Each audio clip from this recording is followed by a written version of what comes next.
વડોદરા મહાનગરપાલિકાની સ્માર્ટ કામગીરીના કારણે ફરી એકવાર ગોત્રી વિસ્તારમાં આવેલા સારાભાઈ 4 રસ્તા પાસે પાણીની લાઇનમાં ભંગાણ સર્જાતા લાખો લીટર પાણીનો વેડફાટ થતો નજરે પડ્યો।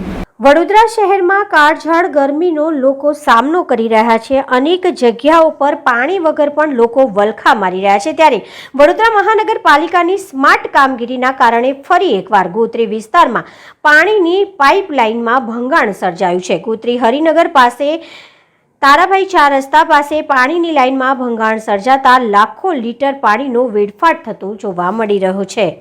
તમે જોઈ રહ્યા છો કે આજે સારાભાઈ સોસાયટી આગળ કોટક બ્લડ બેંકની સામેનો રોડ જે છે સારાભાઈ સોસાયટીવાળો હરિનગર 5 રસ્તાવાળો ત્યાં આગળ બહુ મોટી લાઈન તૂટી ગઈ છે અને રોડ પાણીની લાઈન તૂટવાથી આખો રોડ ઉપસી આવ્યો છે ઊંચા પાયા પર। એટલે થાય એટલું વહેલી તકે કોર્પોરેશન આ કામ વહેલી તકે કરે તો સારું છે, કારણ કે કોઈને નુકસાન ગાડી વ્યવહારમાં નુકસાન થશે એવું છે।